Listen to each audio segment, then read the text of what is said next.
Presidenciável Ciro Gomes, mais um posicionamento forte, Nando. Assim Forte. como foi, né, entre os presidenciáveis, o Ciro é que tomou uma atitude mais relevante, né, nessa corrida. Se posicionou imediatamente. Se posicionou. E da mesma forma em que ele suspendeu, imediatamente ele parabenizou o comportamento dos deputados, em número de 19, que votaram contrários à PEC. Isso mostra que esses parlamentares não estavam amarrados ao tal orçamento secreto. Exato. Não é mesmo? Não estavam amarrados a emendas e mudaram de posicionamento. É para isso que existem primeiro e segundo turnos em votação, para você exatamente avaliar aquela situação.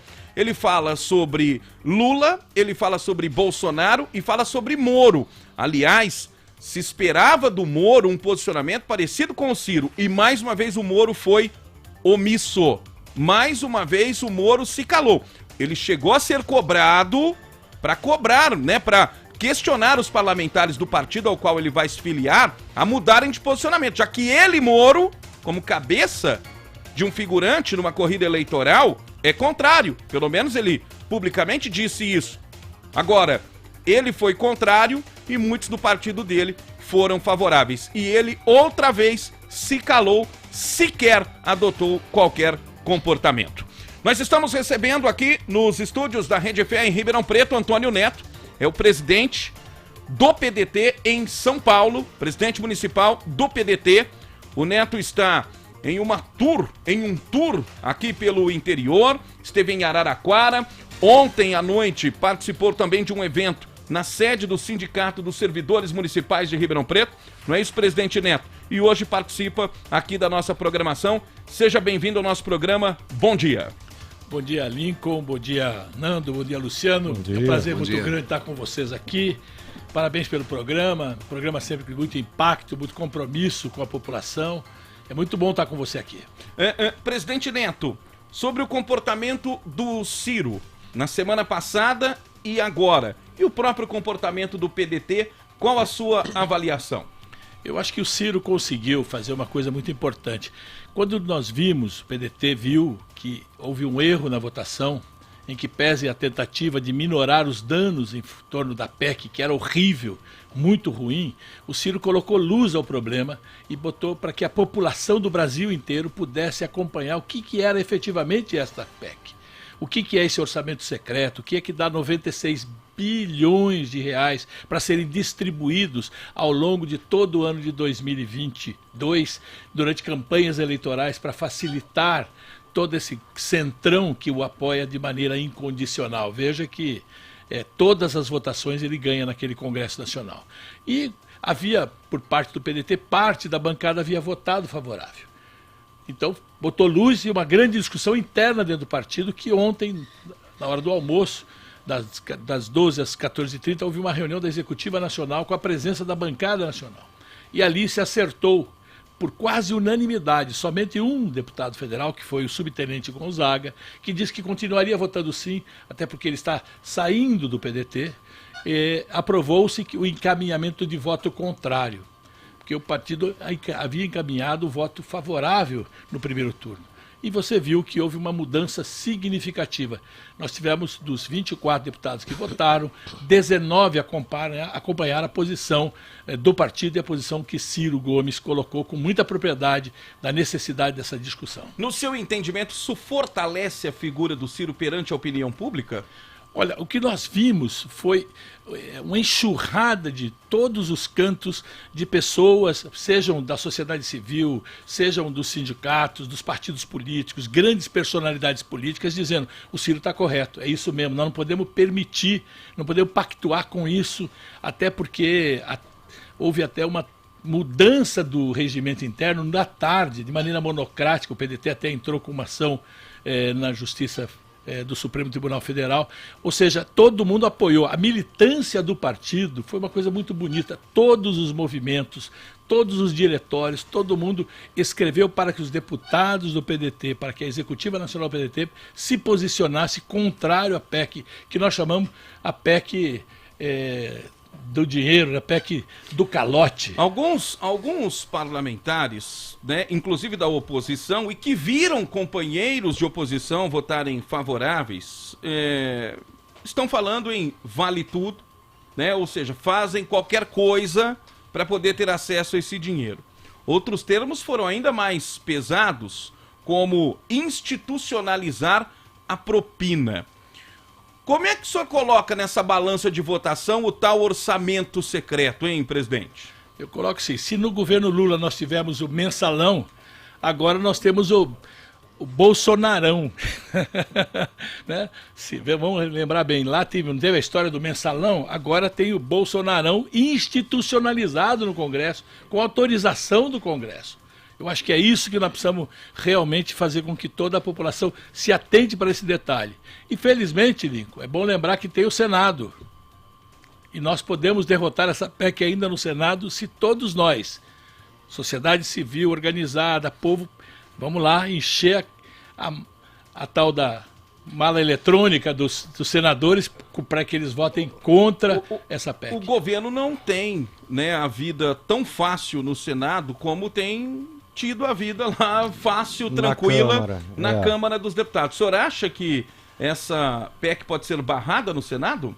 Eu não só acho, como vou lutar muito para que ela seja barrada, até porque é bom lembrar que ele lá não tem o tal do orçamento secreto dentro do Senado, né? Isso está dentro da Câmara e o PIX, como a gente brinca, o PIX do Arthur Lira para distribuir dinheiros, disseram que foram 1,2 bilhões de reais nos dias que antecederam a votação da PEC, que foram assinalados antes da votação do primeiro turno. Se você olhar, o Estadão botou essa manchete para que a gente possa compreender a dura realidade de como funciona o toma lá da cá, que Ciro Gomes tem colocado com muita propriedade, que não é esse tipo de governança que ele gostaria de ter como presidente da República. Fica uma coisa, soa muito mal, com conotação de compra de votos, né? Com conotação de toma lá da cá, né? Olha só a quantidade de dinheiro que foi liberada dias antes da votação dessa PEC. Inclusive,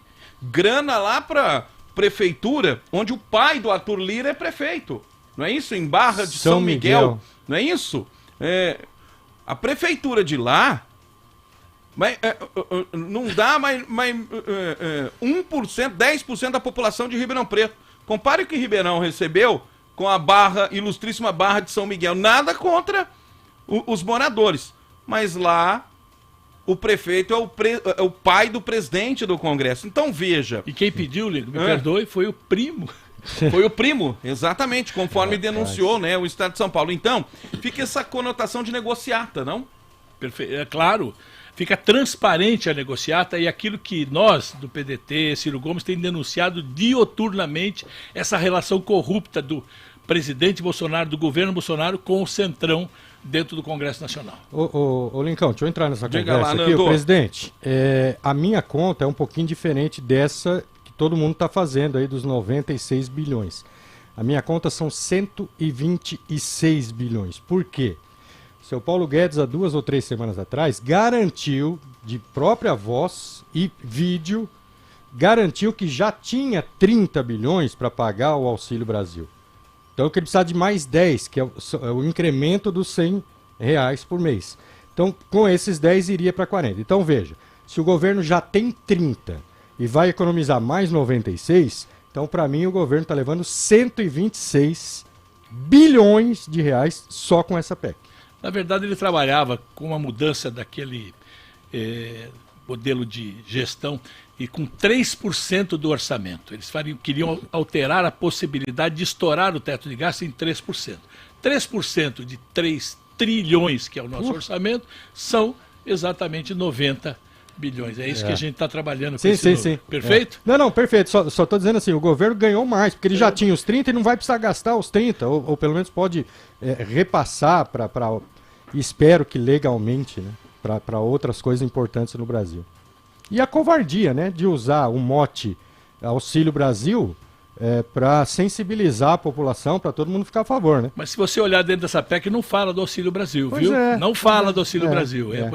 Para mexer no orçamento. Também não fala que vai durar um ano só, né? É a isca, né? É a isca porque teríamos outros caminhos para levantar o dinheiro para pagar o Auxílio Brasil, o Bolsa Família, seja qual for o programa social. Usam, e a gente já esclareceu essa situação aqui, o Auxílio Brasil como pano de fundo. né, como gatilho, como isca, como pretexto para poder passar um dinheiro que, na verdade, além do Auxílio Brasil, é o auxílio paletó.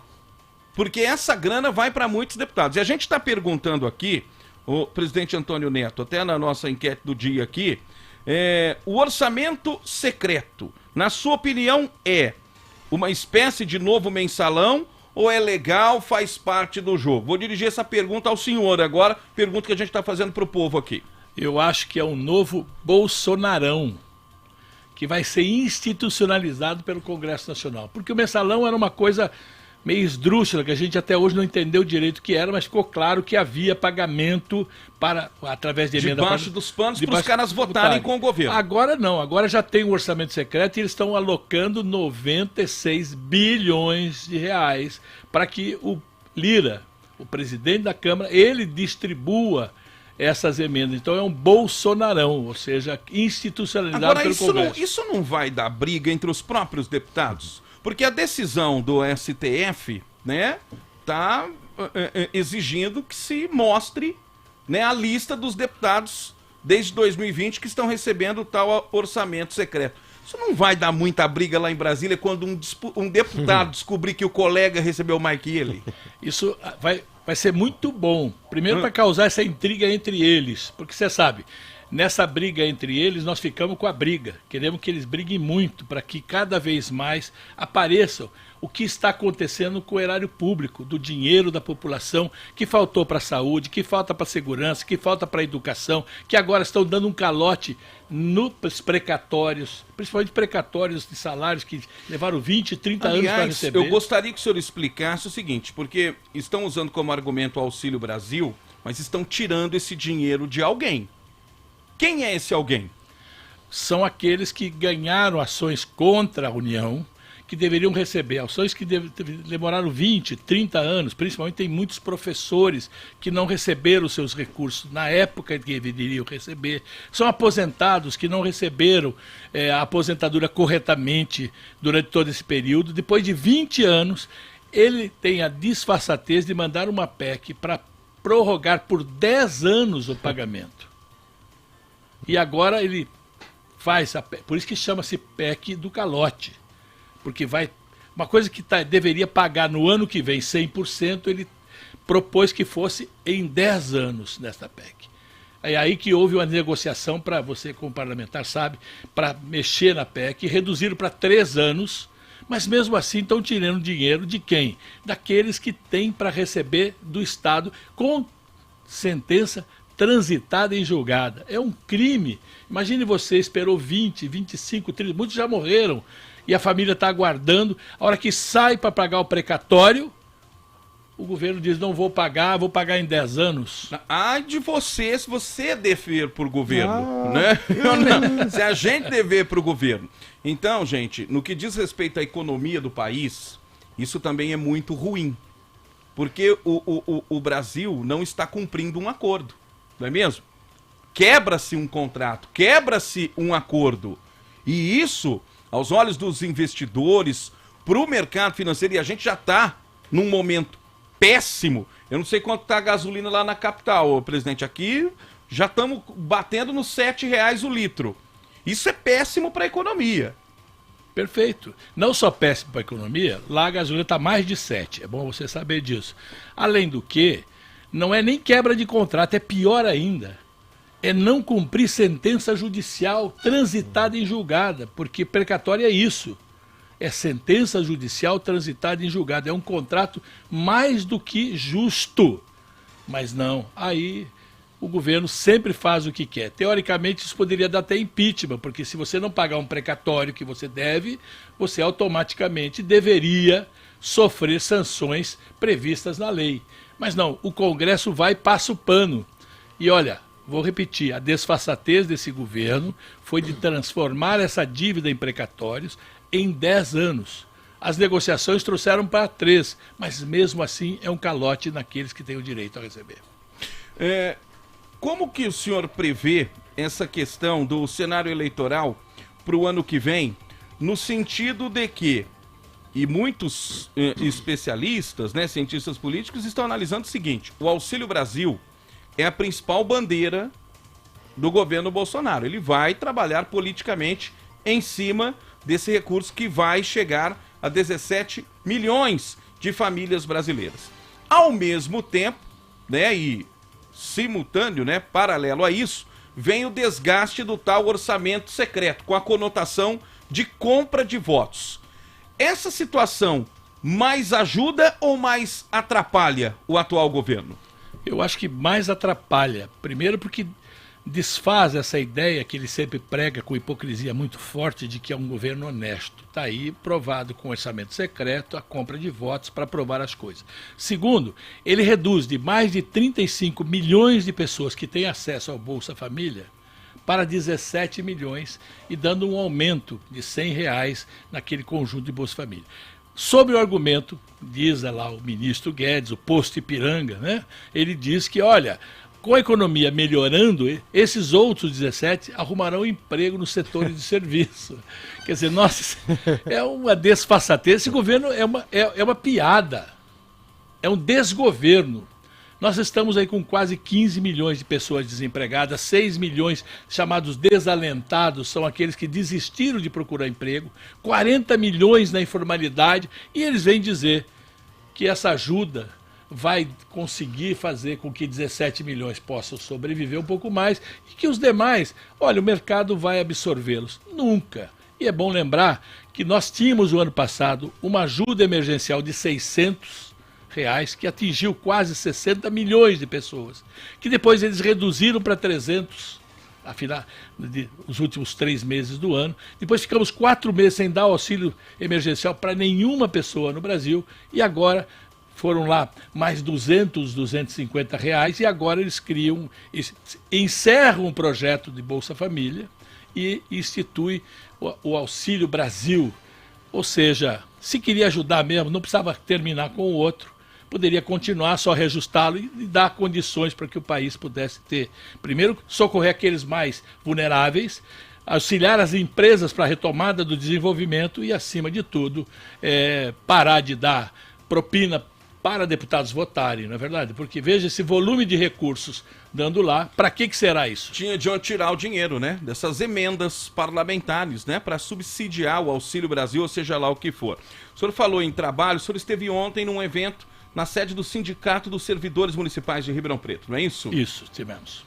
Estivemos reunidos com sindicatos de servidores públicos da região aqui de Ribeirão Preto, que a grande discussão, você sabe, a PEC 23 fala do PEC do calote, que está sendo votada, mas nós temos uma que é só inverter o número, que é a PEC 32, que é a PEC da desorganização do Estado brasileiro, a PEC que quer fazer a chamada reforma administrativa, que nós chamamos ela também carinhosamente de PEC da rachadinha, porque assim como ele fez, o Bolsonaro fez do seu gabinete, de contratar pessoas e tomar dinheiro dessas pessoas que são assessores dele, parte dividindo, a chamada rachadinha, né? Divide, que é peculato. A gente está passando pano, mas é peculato, é roubo do dinheiro público. Eu pago o seu salário, você me devolve parte dele, também por baixo dos panos, e aí eu for me locupletando com esse dinheiro, aí comprando loja de chocolate ou comprando mansões, como a gente tem visto que ocorre com a família. E não é pouco dinheiro, né? Não é Ao pouco. longo dos anos, Isso. Milhões.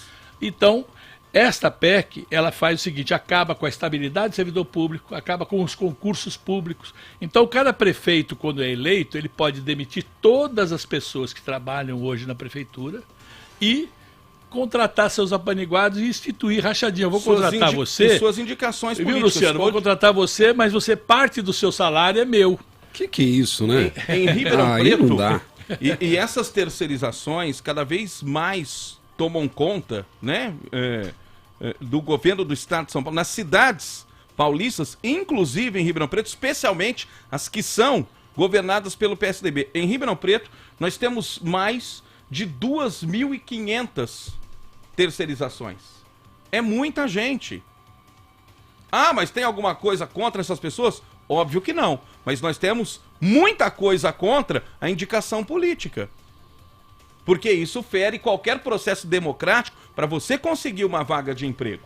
E eu tenho certeza que isso é muito discutido no funcionalismo público, não? Perfeitamente. Quanto tempo não há concurso público? Há muito tempo. E até os prazos acabaram, né, passando, estourando, e as pessoas não foram chamadas, né? As pessoas não foram chamadas. Então, isso é um mal que cada vez mais cresce e vai tomando conta.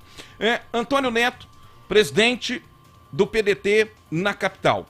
Vamos com as projeções eleitorais e as pretensões do PDT para as eleições de 2022, já que Ciro retoma, né, após uma semana aí, a sua pré-candidatura à presidência da República. A gente tem nas simulações, aí nas pesquisas que estão sendo realizadas, sempre o Ciro, né, com o melhor desempenho na chamada terceira via, né, ou na melhor via, saindo dessa polarização Lula e Bolsonaro.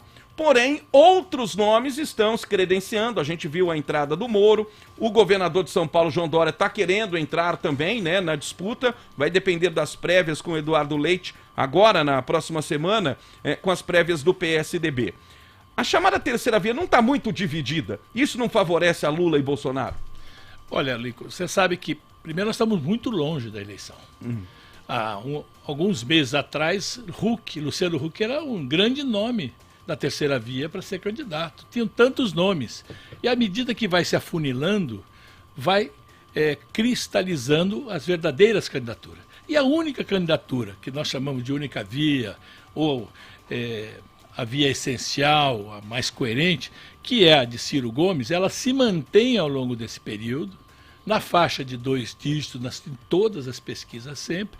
Então, quando chegar mais próximo, eu creio que a partir de março, abril, você vai ter, que são espaços que você tem. Nós sabemos que a população não quer nem o passado tenebroso do lulopetismo que gerou o Bolsonaro, nem o presente desastroso, genocida, que é Bolsonaro. Então você pergunta, é a tal do nem. Eles não querem nem este, nem aquele, estão procurando o outro.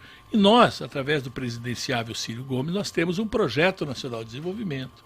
Nós temos uma pessoa que se colocou como agora nesta PEC, que independente da sua posição pessoal de candidato, ele botou lá, eu paro tudo, vamos resolver essa questão, meu partido não pode ser signatário deste cheque em branco para Bolsonaro.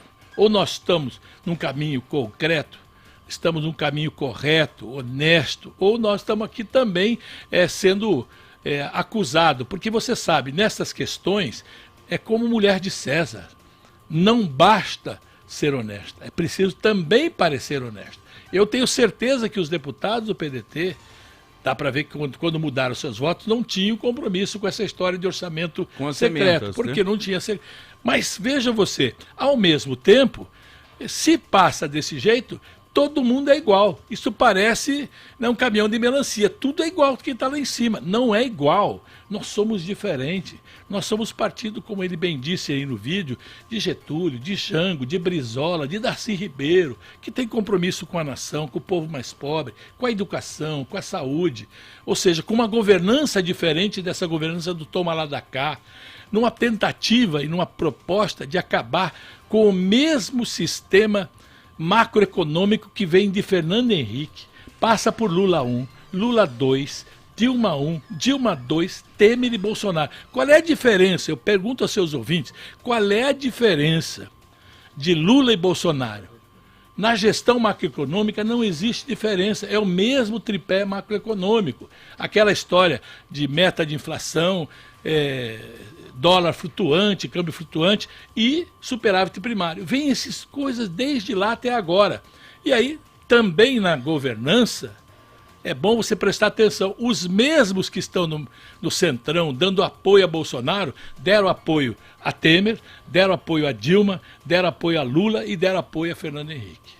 Estão todos juntos outra vez. Antônio Neto, presidente do PDT, na capital de São Paulo, passando aqui pelo interior, visitando Ribeirão Preto, já esteve em Araraquara com plenárias, enfim, tem um tour por todo o interior. Muito obrigado por sua entrevista e sua participação aqui no programa Voz Metropolitana. Eu é que agradeço, é uma honra e prazer estar sempre com você, Lincoln. Você sabe, tem um apreço, um carinho muito grande pelo seu trabalho. Já estive outras vezes, estivemos juntos em outras oportunidades sendo entrevistado por você. É sempre um prazer, sempre que for possível. Olha, pode me chamar que... As portas estão sempre abertas, aqui. presidente. Muito obrigado pela visita e pela entrevista aqui conosco. Tá Prazer. bom? Forte abraço. Muito obrigado. Olha, são 8h36, vou fazer um intervalo e nós voltamos já, porque daqui a pouco tem a participação da doutora Angelita Cruz também, viu? Não se esqueça de compartilhar a nossa transmissão ou mandar mensagem através do WhatsApp. Qual que é a pauta? Assunto para a doutora Angelita. STF derruba normas da reforma trabalhista que restringiam acesso gratuito à Justiça do Trabalho. Daqui a pouco a doutora Angelita Cruz responde. A Voz Metropolitana é a sua voz. Voz Metropolitana com Lincoln Fernandes. Oferecimento São Francisco Saúde, uma